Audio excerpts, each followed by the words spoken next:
that's been talked about for a while. I mean, me, I've kind of understood that concept, right after the coup, because I didn't know that much about the NGOs. So, like around 2004, 2005, I understood the concept of NGOs and all that fake aid. But what do you think?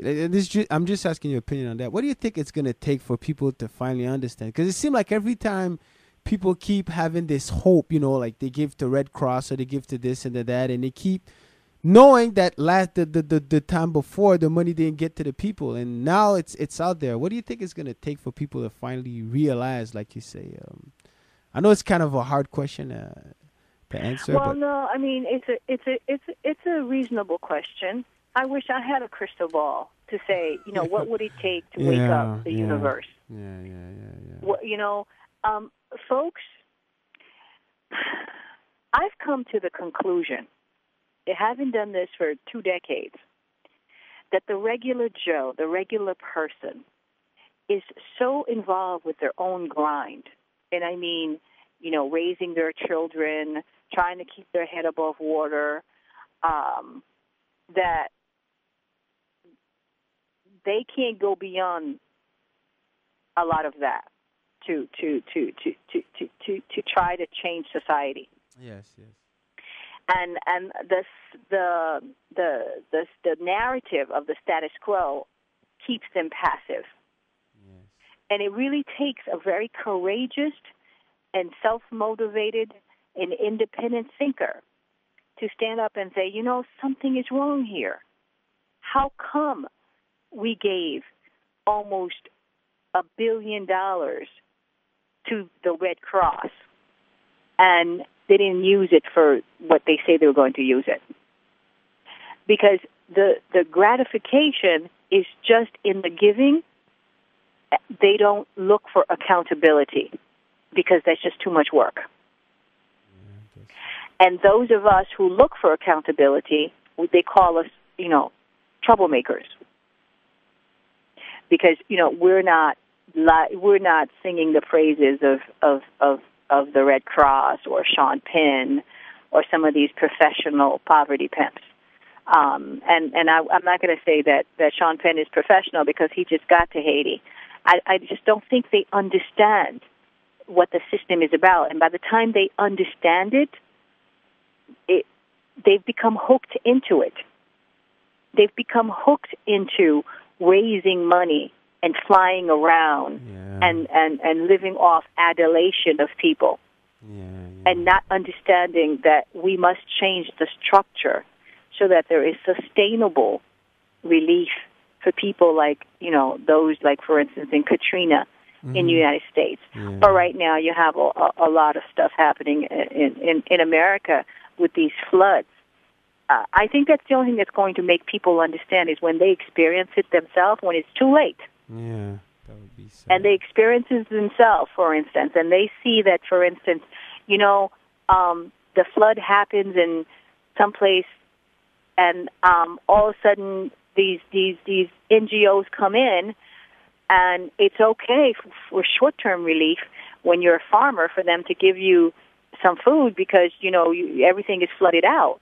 But when they stay and you can't sell your harvest because it's competing with their free aid, then you start to understand what Haitians have been dealing with. Yeah. And so people only understand their own pain sometimes. The empathy level of the world has been desensitized. I mean, we've been desensitized by the media elites and what the media does. I mean, you can watch an action movie and you're just desensitized with all the killing. You're just like, 300,000 Haitians died? Yeah. I mean, unless you're Haitian or unless you're empathetic or someone who can feel the pain of another human being, that you think, this is not just the other. This could be my neighbor. This could be my family. There's not many people in the universe anymore, I think, that can go beyond their own problems because it's not the narrative that's sold out there. So everybody's, trying to pay the rent and raise their kids and keep them out of drugs and keep them out of X and Y and Z. And, it feels good to give to the Red Cross because everyone told them that the Red Cross was a good thing. It feels good to know that the UN is in Haiti as peacekeepers. They really don't want to hear that they're molesting 6-year-olds. Yeah. I also have because that's just too much. Yeah. They don't want to hear it, so it's up to you and I. And that's not different from what has been in the world history. Yeah, it's true. Only been like a tiny few people that have changed the world. Most people are sheep, and that's just the truth of it, to tell you the truth. Most people just don't want to be bothered. They just want to get along. So, for instance, things that we have gotten in this world that is civilized, like workers' rights, it took that one person, 2 persons, 3 persons to stand up against the corporate and fight. And then once they were succeeding, they got others. And, it takes courage to mobilize. Yeah. Look at what's happening to the United States.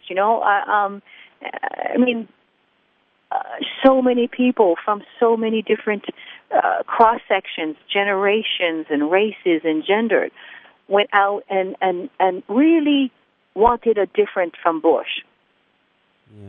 And so they voted for Obama, thinking that, this man can bring, he's articulate. Yeah. He looks like he has family values. He has a wonderful family. This is something we would like to represent us. And then, in the last 2 years, he's brought us exactly the same thing as Bush. Yeah, exactly. Yeah. And so, folks, it's up to us to just take the reign and say, hey, listen, this doesn't represent me. It doesn't represent what I voted for you to do. I didn't vote for you to go and start another war in North Africa. I voted for you to end the Afghanistan and Iran and, Afghanistan and Iraq war. I voted for maybe public health. So, of course, you Canadians are laughing at us. Oh no! Since you've had that for 50 years. Yeah, well, don't worry. We got our share of problems too. They get us somewhere else. Don't worry. And we also, they tell us that we're peace country and everything, and now everything is pretty much undercover because we're also at wars. We've been in Iraq too, undercover. So don't worry about that.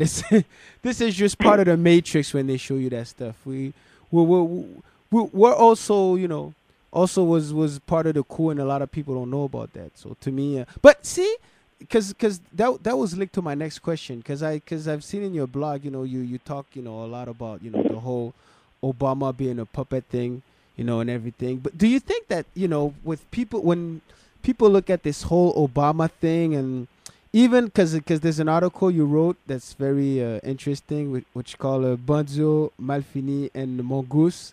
Which I'm honest with you, I understand it, but not to the fullest. But I get pretty much the idea, and and this whole thing with those so-called leftists that will denounce stuff that's happening across the world, but when Haiti's being destroyed, they don't say nothing. So when we look at all these things, the president, the fake presidents, and all that, and all these fake leftists, do you think that people might wake up and see that this whole political thing is just a circus? Because this is what it is to me, if you ask me. I mean, and I tell everybody, I think it's a circus. Exactly. So do you think that's people what that article is about?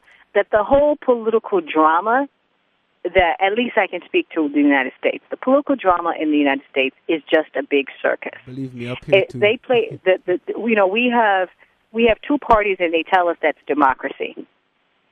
The 2 parties, the Republicans and the Democrats, and they both represent corporate interests in Wall Street, not Main Street. Yeah. But they have this narrative, so that we switch from the Democrats to the Republicans, and then the Republicans to the Democrats, and at the end of the day, we've gotten the same thing.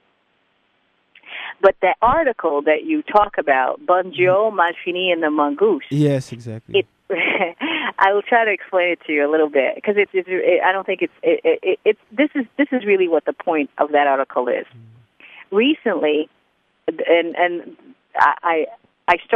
recently there was a hearing in Congress by the Foreign Relations Committee, and a Republican House member had gone to Iraq, Afghanistan, and Haiti, and I believe Pakistan, but some places where there are a lot of NGOs and there's a lot of U.S. aid, to see what the U.S. aid was doing in those countries, and to compare the reports that they've gotten in Congress from the United States Agency of International Development, which is responsible for the distribution and management of U.S. aid, to see if their report that they've been giving Congress, coalesce with what these senators and these fact finders were looking at when they went to these countries. Okay.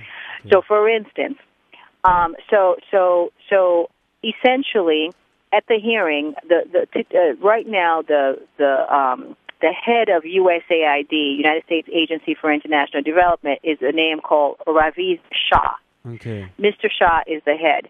And he was basically under fire by these Republican senators, House members, who basically, he came to Congress at the hearing and he said this. He said, Haiti has more clean drinking water today than it had before the earthquake. That's number one. He said that their success is that they have removed 10 to 20% of the rubble and debris from the earthquake. Now, this is 15 months after the earthquake, okay? Yeah. And then he said that, I'm just going to give you 3 examples. And he said that we have created jobs in Haiti by putting together this Korean factory where they're going to create, I think he said 20,000 jobs. Okay. Now there has been a Inspector General report that contradicts what this guy says, and so the congressman said, I forgot his name, Jason somebody Sheftez or something, said, "You are lying, Mr. Shah. You are lying because I went to Haiti, and you did not remove 10 to 20% of the rubble. Oh yes. As a matter of fact." The Inspector General says only 5% of the rubble has been removed, and it's been 15 months after the earthquake. What have you done with all the money? Yes. And then he showed a picture of how he took a picture next to rubble, and there was a sign that said "Removed by the United States government." And he says, "You didn't remove anything; you just moved it from one space to another." Oh my God! So okay. Now, we have been saying this at the Haitian Lawyers Leadership for years. So naturally, we should be happy that all of a sudden, it seems like the folks in America might be listening, because here is this congressperson, taking this man to saying, you should just be fired, and because what you're saying is wrong. And no, you didn't remove, 20% of the rubble, and no, X, Y, and Z. And then they basically went through and gave some examples in Iraq of how, let's say, USAID said they serviced 100,000 people, and then they found that it was only 300 people. Yeah.